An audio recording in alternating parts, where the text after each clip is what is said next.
Start പറഞ്ഞാൽ ഞാൻ പറയാം. ഹായ്, ഞാൻ മണികണ്ഠൻ. ഞാനൊരു IT പ്രൊഫഷണലാണ്. കാക്കാട് ഇൻഫോ പാർക്കിൽ വർക്ക് ചെയ്യുന്നു. എനിക്ക് പൈൽസിൻ്റെ ഹെമറോയിഡ്സിൻ്റെ പ്രോബ്ലം കുറേ വർഷങ്ങളായിട്ടുണ്ട്. അത് ചെറിയ തടിപ്പ് മുതൽ അത് ചെറിയ എനൽ മാസ് എന്ന് വേണമെങ്കിൽ പറയാം. അതിൻ്റെ അപ്പുറത്തേക്ക് ബ്ലീഡിങ്ങും അത്യാവശ്യം ഉണ്ടായിരുന്നു. കുറച്ച് നാളായിട്ട് എനിക്ക് അകത്തേക്ക് കഴിക്കാവുന്ന കുറേ മരുന്നുകളോ പുറത്ത് പെട്ടാവുന്ന ഓയിൻമെൻറ്റുകളോ എല്ലാം കുറേ അധികം സാധനങ്ങൾ ഞാൻ ട്രൈ ചെയ്തിട്ടുണ്ടായിരുന്നു. And somehow I was not very comfortable with the surgical procedure. കാരണം അതിൻ്റെ അകത്ത് ലേസർ ആവട്ടെ, ബാൻഡിങ് ആവട്ടെ, അങ്ങനെ പലതരത്തിലുള്ള സർജിക്കൽ പ്രൊസീജിയറിനെ കുറിച്ച് ഞാൻ കേട്ടിട്ടുണ്ടായിരുന്നു. പക്ഷേ ഒന്നിനും എനിക്കെന്തോ അത്ര കൺവിക്ഷൻ വന്നില്ല. ആൻഡ് അങ്ങനെ ഇരിക്കുമ്പോൾ അത് കുറച്ച് വർഷങ്ങൾ പോകുന്നത് കൂടുതൽ അഗ്രവേറ്റ് ആയിക്കൊണ്ട് വരികയായിരുന്നു.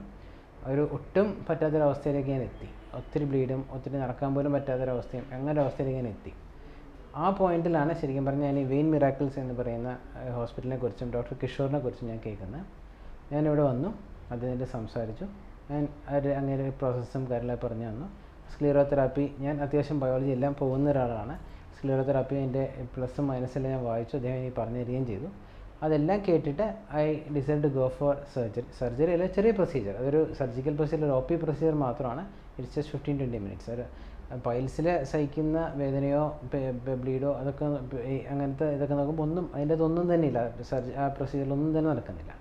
അത് ചെയ്തു. അത് within I think same day it self എനിക്ക് സബ്സ്റ്റൻഷ്യലി ഒരു ഇമ്പ്രൂവ്മെൻറ്റ് കിട്ടിത്തുടങ്ങി. വിത്തിൻ എ വീക്ക് അത് ശരിക്കും നല്ല രീതിയിൽ തന്നെ കുറഞ്ഞു.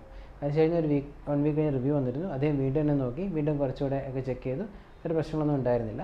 സോ ആസ് സച്ച് അതിനുശേഷം ഇപ്പോൾ ഇറ്റ്സ് 1 month നോ. ഇപ്പോൾ ഓൾമോസ്റ്റ് എനിക്ക് എൻ്റെ അടുത്ത് പറയത്തക്ക പ്രശ്നങ്ങളൊന്നും തന്നെ ഇല്ല. അതായത് ശരിക്കും ഒരു സാധാരണ മനുഷ്യനെ പോലെ ആയി തുടങ്ങിയിട്ടുണ്ട്. അങ്ങനെ പൈൽസുള്ള കാര്യം ഞാൻ മറന്നു തുടങ്ങിയിട്ടുണ്ട് ശരിക്കും. ആ ഒരു ലെവൽ ഓഫ് കംഫർട്ട് എൻ്റെ അടുത്ത് വന്നിട്ടുണ്ട്. So I must thank doctor Kishore and vein miracles for that. അത് തീർച്ചയായിട്ടും നല്ലൊരു എക്സ്പീരിയൻസ് ആണ്. ഇങ്ങനെ പൈൽസ് കൊണ്ടോ ഹെമറോയിഡ് കൊണ്ടോ ഉള്ള രീതിയിലുള്ള എന്തെങ്കിലും ബുദ്ധിമുട്ടുകൾ അനുഭവിക്കുന്നുണ്ടെങ്കിൽ, നിങ്ങൾ അനുഭവിക്കുന്ന ഒരാളാണെങ്കിൽ ഇത് ഇങ്ങോട്ട് വരുന്നതിനോ ഇത് ചെയ്യുന്നതിനോ ഞാൻ 100% നിങ്ങളോട് ഗ്യാരണ്ടി പറയാം. Please proceed for that.